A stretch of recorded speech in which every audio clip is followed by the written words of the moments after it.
Hi friends, എല്ലാവർക്കും നമ്മുടെ പുതിയൊരു വീഡിയോയിലോട്ട് സ്വാഗതം. അപ്പോൾ ഇന്ന് ഞാൻ പറയാൻ പോകുന്ന ടോപ്പിക്ക് എല്ലാവർക്കും ഉപകാരപ്പെടുന്നൊരു ടോപ്പിക്കാണ്.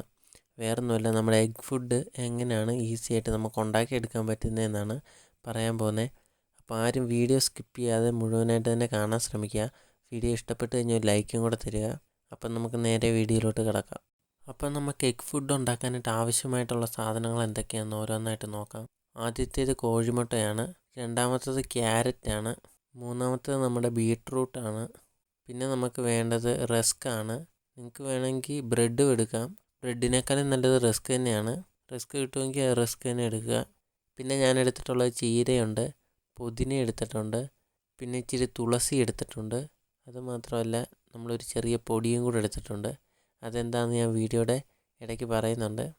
ആദ്യം തന്നെ നമ്മൾ ബീട്രൂട്ടിൻ്റെ തൊലി നല്ല രീതിക്ക് ചെത്തിക്കളഞ്ഞിട്ട് നിങ്ങൾക്ക് എന്തേലും ബീട്രൂട്ട് വേണോ അത്ര എടുക്കുക. അതായത് നിങ്ങൾക്ക് ഒരുപാട് കിളികളുണ്ടെങ്കിൽ ഒരു ബീട്രൂട്ട് മതിയാവും. കാരണം ഇത് അധികം നേരമൊന്നും നമുക്ക് കൂട്ടിനുള്ളിൽ വെക്കാൻ പറ്റില്ല. അതുകൊണ്ട് തന്നെ കുറച്ച് മതിയാവും. ഞാനിപ്പോൾ ഈ ബീട്രൂട്ടിൻ്റെ പകുതിയേ എടുക്കുന്നുള്ളൂ, എനിക്കത് മതി. അതുമാത്രമല്ല, നമ്മളിതെല്ലാം കൂട്ടി മിക്സ് ചെയ്ത് അവസാനം വരുമ്പം ഈ ഫുഡ് ഒരുപാടുണ്ടാവും. അതുകൊണ്ട് കുറച്ചെടുക്കുക എല്ലാവരും. അടുത്തത് നമ്മുടെ ക്യാരറ്റാണ്. ക്യാരറ്റും ഇതുപോലെ തന്നെ നല്ല രീതിക്ക് തൊലി ചെത്തി എടുക്കണം. അത് കഴുകുകയും വേണം. അത് വേറൊന്നും കൊണ്ടല്ല, ഇത് മരുന്നൊക്കെ അടിച്ചിട്ട് വരുന്നതാണ്. ഒരുപാട് വിഷവും കാര്യങ്ങളൊക്കെ ഇതിൻ്റെ മണ്ടയിൽ വരുന്നതാണ്. അപ്പം നമ്മൾ നല്ല രീതിക്ക് ക്ലീൻ ചെയ്യണം. അതിൻ്റെ തൊലി നല്ല രീതിക്ക് ചുരണ്ടി കളയണം. അടുത്തത് നമുക്ക് വേണ്ടത് ഒരു പുഴുങ്ങിയ കോഴിമുട്ടയാണ്. അപ്പോൾ അത് പുഴുങ്ങി എടുത്തിട്ട് നമുക്കിതിൻ്റെ തോടും സെപ്പറേറ്റ് തന്നെ വെക്കുക. തോട് നമുക്ക് ആവശ്യം വരും. അടുത്തത് വേണ്ടത് റസ്ക്കാണ്. റസ്ക്കും 1 2 3 എണ്ണം നമുക്ക് എടുക്കാം. നിങ്ങൾക്ക് എത്ര എണ്ണം വേണമെങ്കിലും അതെടുക്കാം. അതിപ്പം നമ്മുടെ വെള്ളത്തിൻ്റെ അതിനകത്ത് ഒരുപാട് കുഴഞ്ഞിരിക്കാതെ നമുക്കൊന്ന് ഡ്രൈ ആയിട്ട് നിർത്താൻ വേണ്ടിയാണ്. അപ്പോൾ അതിനനുസരിച്ച് നിങ്ങളെടുത്താൽ മതിയാവും. പിന്നെ ഞാൻ എടുത്തിട്ടുള്ളത് പുതിനയും തുളസിയും പിന്നെ കുറച്ച് ചീരയും എടുത്തിട്ടുണ്ട്. ഇത് വേറൊന്നുമല്ല, നമ്മുടെ മുട്ടത്തോട് പൊടിച്ച് വെച്ചിരിക്കുന്നതാണ്. അപ്പം ഞാൻ ഇവിടെ കിടന്ന മുട്ടയുടെ തോടെല്ലാം എടുത്തിട്ട് അത് കഴുകി ഉണക്കി എടുത്തിട്ട് പൊടിച്ച് വെക്കും. അപ്പം അങ്ങനെ നമുക്ക് വേണമെങ്കിൽ കാൽസ്യത്തിൻ്റെ കുറവ് വരുമ്പോൾ നമുക്കത് ചെറുതായിട്ട് ആഡ് ചെയ്ത് കൊടുത്താൽ മതിയാവും. ആദ്യം ഇതുപോലൊരു ചോപ്പർ എടുക്കുക. അതിന് ശേഷം നമ്മൾ തൊലി കളഞ്ഞ് വെച്ചിരിക്കുന്ന ബീട്രൂട്ട് നല്ല രീതിക്ക് ഇതിൽ ചോപ്പ് ചെയ്തെടുക്കുക. നിങ്ങൾക്ക് ചോപ്പ് ചെയ്യാതെ വേണമെങ്കിൽ കട്ട് ചെയ്തും എടുക്കാം. പക്ഷേ കട്ട് ചെയ്തെടുക്കുമ്പോൾ ഒരു പ്രശ്നം, നമുക്ക് ഈ കുഞ്ഞു കുഞ്ഞു ബേഡ്സിന് അത് ഫീഡ് ചെയ്യാൻ പറ്റത്തില്ല. അവർക്ക് അത് കഴിക്കാൻ ബുദ്ധിമുട്ടായിരിക്കും. അതായത് നമ്മുടെ ഫിഞ്ചസ്, ലവ് ബേഡ്സ് അങ്ങനെയുള്ള കിളികൾക്ക് കഴിക്കാൻ ഭയങ്കര ബുദ്ധിമുട്ടായിരിക്കും. അതുമാത്രമല്ല, അവരതിൽ നിന്ന് തിരഞ്ഞു വരികയേ കഴിക്കത്തുള്ളൂ. അതുകൊണ്ട് ചോപ്പ് ചെയ്തിട്ട് ഇട്ട് കൊടുക്കുകയാണെങ്കിൽ അവർ ഒട്ടും വേസ്റ്റേജ് ഇല്ലാതെ ഫുള്ളായിട്ട് തന്നെ കഴിക്കും. അതുകൊണ്ടാണ് ചോപ്പ് ചെയ്യാൻ പറയുന്നത്. ആദ്യം ഇതുപോലെ ബീട്രൂട്ട് ഫുള്ളായിട്ട് ചോപ്പ് ചെയ്തെടുക്കുക. അതിനുശേഷം നമുക്ക് ക്യാരറ്റ് എടുക്കാം. ക്യാരറ്റും തൊലി കളഞ്ഞ് വെച്ചാണ്, അത് നല്ല രീതിക്ക് തന്നെ ചോപ്പ് ചെയ്തെടുക്കുക. ഈ ക്യാരറ്റും ബീട്രൂട്ടും ചോപ്പ് ചെയ്ത് കഴിയുമ്പം ഒരു സംഭവമുണ്ട്, ഇതിനകത്ത് ധാരാളം ജലം അടങ്ങിയിട്ടുണ്ട്. അതുകൊണ്ട് തന്നെ ഒരു നല്ല രീതിക്ക് തന്നെ നമ്മൾ മിക്സ് ചെയ്ത് കഴിയുമ്പോൾ ഇത് കുഴഞ്ഞിരിക്കും, ഒരു കുറുക്ക് പരുവത്തിരിക്കും. മുട്ടയൊക്കെ ഇടുന്നുള്ളത് കൊണ്ട് തന്നെ നല്ല രീതിക്ക് കുഴഞ്ഞു പോകും. അപ്പം അതിനു മുമ്പ് നമുക്ക് ചെയ്യാൻ പറ്റുന്നൊരു പരിപാടിയാണ്, ഇത് രണ്ടും ചോപ്പ് ചെയ്തെടുത്ത് കഴിയുമ്പോൾ നമുക്കൊരു തുണിയിലോ ഇല്ലെങ്കിൽ കൈ വെച്ചാണെങ്കിലും നല്ല രീതിക്ക് പ്രസ് ചെയ്ത് കഴിഞ്ഞാൽ ഇതിന് ജലം പോവും. പിഴിഞ്ഞിട്ട് ഇത് കളഞ്ഞാൽ മതി. അത് ചൂടുള്ള സമയത്തൊന്നും അതിൻ്റെ ആവശ്യമില്ല. അതേസമയം നമ്മൾ മഴയും തണുപ്പുമുള്ള സമയങ്ങളിൽ ബ്രീഡിങ്ങിന് വിടുമ്പം ഇതുപോലെ ഒത്തിരി ജലാംശം ഉണ്ടെങ്കിൽ നമുക്കത് പിഴിഞ്ഞ് കളയുവാണെങ്കിൽ അത്യാവശ്യം ഡ്രൈ ആയിട്ടിരുന്നോളും. ചൂടുള്ള സമയങ്ങളിലാണെങ്കിൽ അതിൻ്റെ ഒന്നും ആവശ്യമില്ല, നമുക്ക് ഡയറക്റ്റായിട്ട് തന്നെ കൊടുക്കാം. ഇത് കണ്ടോ, ഇത് കാണുമ്പോൾ നിങ്ങൾക്ക് മനസ്സിലാവും ഇത് ഞാൻ പിഴിഞ്ഞതിന് ശേഷമുള്ള വീഡിയോ ആണ്. ഇത് കണ്ടോ, അത്യാവശ്യം നല്ല രീതിക്ക് ഡ്രൈ ആയിട്ട് കിട്ടിയിട്ടുണ്ട്. അത്യാവശ്യം ഒരു പകുതിയോളം വെള്ളം പോയിട്ടുണ്ട് ഇതിനകത്തുനിന്ന്. അപ്പം അത് മതിയാകും നമുക്ക്.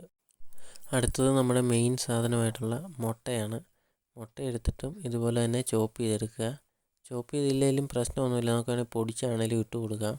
പൊടിച്ചിടുന്നേക്കാൾ നല്ലത് ചോപ്പ് ചെയ്തിടുന്നതാണ്. അപ്പം മിക്സ് ചെയ്യുമ്പോൾ ഇത് നല്ല രീതിക്ക് നമ്മളിടുന്ന എല്ലാത്തിലും ഒരുപോലെ തന്നെ ഫില്ലായിട്ട് നിൽക്കും. അതുകൊണ്ട് തന്നെ ഇവർക്ക് കഴിക്കുമ്പോൾ നമ്മൾ ഈ കൊടുക്കുന്ന എല്ലാ സാധനവും ഒരേപോലെ തന്നെ വയറ്റിലോട്ട് ചെല്ലും. എന്നാലേ നമുക്ക് പ്രയോജനമുള്ളൂ. ഇല്ലെങ്കിൽ ഇവർ തിരഞ്ഞ് പിറക്കി കഴിക്കും അതിൽ നിന്ന്. അതുകൊണ്ട് ചോപ്പ് ചെയ്തിടാൻ ശ്രദ്ധിക്കുക. നിങ്ങൾക്ക് എഗ് ഫുഡിൻ്റെ കൂടെ അല്ലാതെ തന്നെ നിങ്ങൾക്ക് വേണമെങ്കിൽ ഈ മുട്ട സെപ്പറേറ്റ് ചുമ്മാ വെച്ച് നമുക്ക് കൂട്ടി കൊടുക്കുകയൊക്കെ ചെയ്യാം. അവരത് കഴിച്ചോളും. നല്ലതാണ് അങ്ങനെ കൊടുക്കുന്നത്. പിന്നെ ഒരു കാര്യം, നമ്മൾ ഈ എഗ് ഫുഡ് കൊടുക്കുമ്പോൾ ആഴ്ചയിൽ ഒരു ദിവസം കൊടുത്താൽ മതിയാവും. എല്ലാ ദിവസവും കൊടുക്കേണ്ട കാര്യമില്ല ഇത്. അടുത്തത് മറ്റേ റസ്ക്കാണ്. റസ്ക്കും അതുപോലെ തന്നെ ഞാൻ ചോപ്പ് ചെയ്തെടുക്കുവാണ്. അതും ഇല്ലെങ്കിൽ കഷ്ണം കഷ്ണമായിട്ട് കിടക്കും. ഇതിപ്പം നമ്മൾ അതിനകത്തോട്ട് ഇടുമ്പോൾ തണുപ്പടിക്കുമ്പോഴത്തേനും അത് റസ്ക് അങ്ങ് കട്ടയായിട്ട് തന്നെ കിടക്കും, അതങ്ങ് പൊടിയത്തില്ല. ബ്രെഡ് എടുക്കുന്നവരും ഉണ്ട്. അപ്പോൾ ബ്രെഡിനേക്കാൾ നല്ലത് റസ്ക്കാണ്. റസ്ക് ആകുമ്പം എപ്പോഴും തരിതരിയായിട്ട് കിടക്കും. ബ്രെഡ് എടുത്തു കഴിഞ്ഞാൽ നമ്മൾ ഇതിനകത്ത് മിക്സ് ചെയ്യുമ്പോൾ അത് കട്ട പോലെ അങ്ങ് ആയിപ്പോൾ ഒരു മൂലയ്ക്ക്. ഒന്ന് കുറച്ച് നേരം വെച്ച് കഴിയുമ്പോൾ അത് ഒരു കട്ട പിടിച്ച പോലെ ഇരിക്കും. അതിൽ നല്ലത് റസ്ക്കാണ്. റസ്ക് ആകുമ്പം എപ്പോഴും ഡ്രൈ ആയിട്ട് തന്നെ വിട്ട് വിട്ടെല്ലാം സെപ്പറേറ്റ് നിന്നോളും. അതുകൊണ്ട് റസ്ക് എടുക്കുക. പിന്നെ നമുക്ക് വേണ്ടത് പൊളിച്ച മുട്ടയുടെ തോടാണ്. അത് കളയേണ്ട കാര്യമില്ല. അത് നമുക്ക് ഇതിൻ്റെ കൂടെ തന്നെ ഇട്ട് അവർക്ക് കൊടുക്കാൻ പറ്റും. കാൽസ്യത്തിന് വേണ്ടി കൊടുക്കാം. അതുകൊണ്ട് അതും നമുക്ക് ഈ സൈഡിൽ വെച്ചേക്കാം. പിന്നെ ഞാൻ എടുക്കുന്നത് തുളസി ഇലയാണ്. തുളസി ഇല വേണമെന്ന് നിർബന്ധമില്ല. നിങ്ങൾക്ക് വേണമെങ്കിൽ എടുത്താൽ മതിയാവും. അതില്ല എന്നുണ്ടെങ്കിൽ എടുക്കണമെന്നില്ല, നിർബന്ധമൊന്നുമില്ല. നമുക്ക് ഇത്ര സാധനം തന്നെ ധാരാളമാണ്. പിന്നെ അവർക്ക് ഇത് കഴിക്കാൻ ഭയങ്കര ഇഷ്ടമുള്ളതുകൊണ്ട് ഞാൻ എടുത്തതന്നേ ഉള്ളൂ. ഇതും ചെറുതായിട്ട് നമുക്ക് അരിഞ്ഞരിഞ്ഞ് എടുക്കണം. അന്നേരം ഇവർക്ക് അത് പെട്ടെന്ന് കഴിക്കാൻ പറ്റും. അടുത്തത് ഞാൻ എടുക്കുന്നത് പുതിനയാണ്. പുതിന ഇതുപോലെ തന്നെയാണ്. നിങ്ങൾക്ക് വേണമെങ്കിൽ എടുത്താൽ മതി, ഇല്ലയെന്നുണ്ടെങ്കിൽ അതില്ലെങ്കിലും കുഴപ്പമില്ല. ഇതും ഇതുപോലെ തന്നെ ചെറുതായിട്ട് അരിഞ്ഞെടുക്കുമ്പോൾ അവർക്ക് എളുപ്പത്തിൽ കഴിക്കാൻ പറ്റും. ഇതൊക്കെ അവർ ഒരുപാട് ഇഷ്ടത്തോടെ കഴിക്കുന്ന ഫുഡുകളാണ്. അതുകൊണ്ടാണ് ഞാൻ ഈ ഇലയെല്ലാം എടുത്തത്. പിന്നെ ഞാൻ എടുത്തേക്കുന്നത് ചീരയാണ്. ഇതും അവർക്ക് ഒരുപാട് ഇഷ്ടമുള്ളതാണ്. അതുകൊണ്ടാണ് ഇതും 2-3 ഇല ഞാൻ പൊട്ടിച്ചെടുത്തു. അതും ചെറുതായിട്ട് തന്നെ അരിഞ്ഞെടുക്കുക. പിന്നെ നിങ്ങൾക്ക് ഇതിൻ്റെ കൂടെ മല്ലിയൊക്കെ ഉണ്ടെങ്കിലും ആഡ് ചെയ്ത് കൊടുക്കാം കേട്ടോ. അതും അവർക്ക് വലിയ ഇഷ്ടമാണ്. അപ്പോൾ നിങ്ങളുടെ ബേഡ് പുതിയ ഫുഡൊന്നും കഴിക്കുന്നില്ല എന്നുണ്ടെങ്കിൽ നമുക്ക് ഇതിൻ്റെ കൂടെ തന്നെ ആഡ് ചെയ്ത് അവർക്ക് കൊടുത്തു കഴിഞ്ഞാൽ അങ്ങനെ അവരങ്ങ് കഴിച്ച് പഠിപ്പിക്കാൻ പറ്റും. ഇത് വേറൊന്നുമല്ല, നമ്മുടെ കാൽസ്യപ്പൊടിയാണ്. അതായത് മുട്ടത്തോടാണ്. മുട്ടത്തോട് ഞാൻ പൊടിച്ച് ഇവിടെ വെച്ചിരുന്നതാണ്. അപ്പോൾ അതെടുത്ത് നമുക്ക് കുറച്ച് ഇതിനകത്ത് ആഡ് ചെയ്ത് കൊടുക്കാം. അത് കാൽസ്യത്തിന്, അത് നിങ്ങൾക്ക് ബേഡ്സിന് കാൽസ്യത്തിൻ്റെ കുറവുണ്ടെങ്കിൽ മാത്രം ഇട്ട് കൊടുത്താൽ മതി. കാരണം ഇതിനകത്ത് നമ്മൾ മുട്ടത്തോടല്ലാതെ തന്നെ ഇടുന്നുണ്ട്. അപ്പോൾ കാൽസ്യത്തിൻ്റെ കുറവുണ്ടെങ്കിൽ നിങ്ങൾക്ക് വേണമെങ്കിൽ അതിൻ്റെ കൂടെ ഇതും കൂടെ ഇട്ട് കൊടുക്കാം. എന്നിട്ട് ഇത് എല്ലാം കൂടെ കൂട്ടി നല്ല രീതിക്ക് മിക്സ് ചെയ്യുക. നമ്മൾ ആ പൊടിച്ച് വെച്ചേക്കുന്ന പൊടിയും എല്ലാ സാധനങ്ങളും ഒരേപോലെ തന്നെ എല്ലായിടത്തും എത്തുന്ന രീതിക്ക് മിക്സ് ചെയ്യുക. പിന്നെ ഇതിനകത്ത് വെള്ളത്തിൻ്റെ അംശം കൂടുതലുണ്ടെങ്കിൽ നിങ്ങൾക്ക് 1-2 റസ്ക്കും കൂടെ പൊടിച്ച് ഇട്ട് കൊടുക്കാം. അന്നേരം ഇതിനകത്ത് വെള്ളം ഒരു ലെവൽ വരെ കുറഞ്ഞിട്ട് നല്ല രീതിക്ക് സെപ്പറേറ്റ് ആയിട്ട് വിട്ട് വിട്ട് നിൽക്കുന്നത് കാണാൻ പറ്റും. അപ്പോൾ ഇത് കണ്ടോ, നല്ല രീതിക്ക് എല്ലാം സെപ്പറേറ്റ് ആയിട്ട് വന്നിട്ടുണ്ട്. നിങ്ങൾക്ക് വേണമെങ്കിൽ ഇതിൻ്റെ കൂടെ ചെറുപയർ മുളപ്പിച്ചതും അതുപോലെ തന്നെ കടല മുളപ്പിച്ചതൊക്കെ നമുക്ക് ചെറുതായിട്ട് വേണമെങ്കിൽ അരിഞ്ഞിട്ട് ഇതിൻ്റെ കൂടെ തന്നെ മിക്സ് ചെയ്ത് കൊടുക്കാൻ പറ്റും. അതിലൊന്നും ഒരു പ്രശ്നവുമില്ല. നിങ്ങളുടെ ബേഡ് പുതിയൊരു ഫുഡ് ബേഡ്സിന് കൊടുക്കണം, ബേഡ് ഇന്ന ഫുഡ് കഴിക്കുന്നില്ല എന്നുണ്ടെങ്കിൽ നമുക്ക് ഇതിൻ്റെ കൂടെ തന്നെ ആഡ് ചെയ്ത് കൊടുത്തു കഴിഞ്ഞാൽ അവർ നല്ല രീതിക്ക് കഴിച്ചോളും. ആ ടേസ്റ്റ് ഇഷ്ടപ്പെട്ട് കഴിഞ്ഞാൽ നമുക്ക് പിന്നീടാണെങ്കിലും സെപ്പറേറ്റ് അവർക്ക് കൊണ്ട് വെച്ച് കൊടുക്കാൻ പറ്റും. പിന്നെ ഒരു കാര്യം, ഈ എഗ് ഫുഡ് കൊടുക്കുമ്പോൾ ആഴ്ചയിൽ ഒരു ദിവസം കൊടുക്കുക. അതുമാത്രമല്ല, നമ്മളിത് കൊടുക്കുമ്പോൾ 1 മണിക്കൂറോ 2 മണിക്കൂറോ മാത്രമേ കൂട്ടിനുള്ളിൽ വെക്കാവുള്ളൂ. ബ്രെഡ്, മുട്ട ഇങ്ങനെയുള്ള സാധനങ്ങൾ ഇതിനകത്ത് ഇടുന്നതുകൊണ്ട് തന്നെ പെട്ടെന്ന് ഇത് ചീത്തയാവും. ഇതിനകത്ത് ഈച്ച പിടിക്കും, കൂവീച്ചയാവും. അതുപോലെ തന്നെ നമ്മളൊരു ദിവസത്തിൽ കൂടുതൽ വെച്ച് കഴിഞ്ഞാൽ അത് പൂത്തു പോവും. ഒരു ദിവസം വെച്ചാൽ തന്നെ അത് പൂത്തു പോവും. അതുകൊണ്ട് അതൊക്കെ നമ്മൾ ബേഡ്സിന് പ്രശ്നമാണ്. അതുകൊണ്ട് ഒരു 1-2 മണിക്കൂറേ വെക്കാവുള്ളൂ. പിന്നുള്ളൊരു കാര്യം, ഇത് നമുക്ക് ഏത് സമയത്ത് വേണമെങ്കിലും ബേഡ്സിന് ഫീഡ് ചെയ്യാൻ പറ്റും. അതായത് ഇപ്പം ബ്രീഡിങ്ങിന് റെഡിയായി തുടങ്ങിയിട്ടുള്ള ബേഡ്സിനാണെങ്കിൽ നമുക്ക് കൊടുക്കാം. അതേപോലെ തന്നെ കുഞ്ഞുങ്ങൾ ഉണ്ടായി കിടക്കുന്ന ബേഡ്സിന് നമുക്ക് കൊടുക്കാൻ പറ്റും. പക്ഷേ ഒരു കുഴപ്പമുണ്ട്, അതിനകത്ത് മുട്ടത്തോടും ഇതുപോലുള്ള കാൽസ്യം പൊടി ഇടേണ്ട കാര്യമില്ല. കാരണം കുഞ്ഞുങ്ങൾ ഉണ്ടായി കിടക്കുന്നതുകൊണ്ട് അതിൻ്റെ ആവശ്യമില്ല. നമുക്ക് അല്ലാതെ തന്നെ അത് രണ്ടും ഒഴിവാക്കിയിട്ട് നമുക്ക് സാധാരണ പോലെ കുഴച്ചിട്ട് കൊടുത്തു കഴിഞ്ഞാൽ അവർ നല്ല രീതിക്ക് കഴിച്ചോളും. അതുമാത്രമല്ല, അവർക്ക് ഫീഡ് ചെയ്യുമ്പോൾ കുഞ്ഞുങ്ങൾക്ക് പെട്ടെന്ന് ഗ്രോത്തും വെക്കും. ഇത് കൊടുക്കുന്നുള്ളത് കൊണ്ട് തന്നെ നമ്മുടെ ബേഡിനെ ബ്രീഡിങ്ങിന് വിട്ടേക്കുവാണെങ്കിൽ അവരുടെ റിസൾട്ട് നല്ല രീതിക്ക് കൂടുന്ന കാണാൻ പറ്റും. അപ്പോൾ നിങ്ങൾ നോർമലായിട്ട് ബ്രീഡിങ്ങിന് വിടുന്നവരാണെങ്കിൽ ഇതൊരു തവണയെങ്കിലും പരീക്ഷിച്ച് നോക്കുക. ആഴ്ചയിൽ ഒരു ദിവസം ഇതൊന്ന് ഇടവിട്ട് കൊടുത്തു നോക്കുക.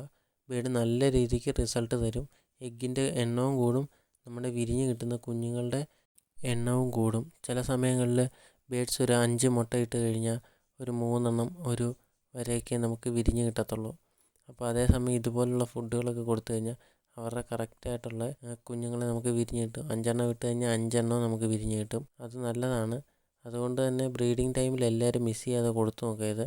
ഇതിൻ്റെ കൂടെ നമുക്ക് വേണമെങ്കിൽ കടയിൽ നിന്ന് മേടിക്കുന്ന എഗ് ഫുഡും കൂടെ വേണേൽ മിക്സ് ചെയ്ത് കൊടുക്കാം. അതിപ്പോൾ ഓൺലൈൻ സൈറ്റിലൊക്കെ നോക്കിക്കഴിഞ്ഞാൽ കിട്ടും.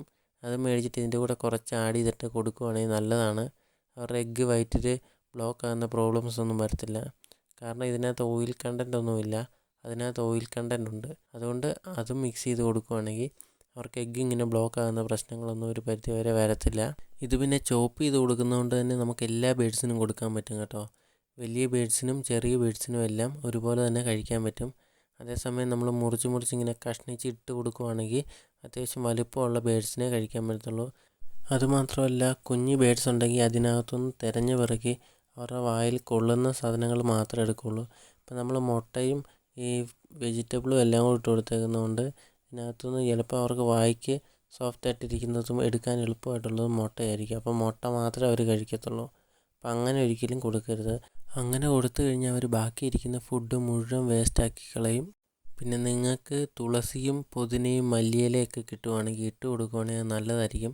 കാരണം അത് ഇവർക്ക് ഭയങ്കര ഇഷ്ടമുള്ള ഇലകളാണ്. അതുകൊണ്ട് തന്നെ അവർ തിരഞ്ഞ് പിറക്കി കഴിക്കാൻ വേണ്ടി നോക്കും അതിന്. പക്ഷേ നമ്മൾ ചോപ്പ് ചെയ്തിട്ട് കൊടുത്തേക്കുന്നതുകൊണ്ട് തന്നെ എല്ലാ സൈസ് ഫുഡും ഇവരുടെ വയറ്റിലോട്ട് ചെല്ലും. അതുകൊണ്ട് തന്നെ ബ്രീഡിങ്ങിൻ്റെ റിസൾട്ടും നല്ല രീതിക്ക് കൂടി കിട്ടും നമുക്ക്. അതുകൊണ്ട് അതും കൂടെ കിട്ടുവാണെങ്കിൽ ഇവരുടെ ഇതിനകത്തിട്ട് നമ്മൾ അരിഞ്ഞിട്ടിട്ട് കൊടുക്കുക. അപ്പോൾ ഇത്രയേ ഉള്ളൂ വീഡിയോ ഇഷ്ടപ്പെട്ട് കഴിഞ്ഞാൽ ലൈക്ക് തരിക. നിങ്ങൾക്ക് ബേഡ്സിനെ കുറിച്ച് എന്തെങ്കിലും സംശയങ്ങളുണ്ടെങ്കിൽ കമൻറ്റ് ചെയ്യുക. നിങ്ങളുടെ ബേഡ്സിന് എന്തെങ്കിലും പ്രോബ്ലങ്ങളുണ്ടെങ്കിലും പറയുക. എനിക്കറിയാവുന്ന കാര്യങ്ങളാണെങ്കിൽ ഞാൻ റിപ്ലൈ തരുന്നതായിരിക്കും. അപ്പോൾ നമ്മുടെ ചാനലും കൂടെ സബ്സ്ക്രൈബ് ചെയ്യുന്നത് സപ്പോർട്ടും കൂടെ ചെയ്യുക. അപ്പോൾ അടുത്തൊരു വീഡിയോ ആയിട്ട് കാണാം. ബൈ.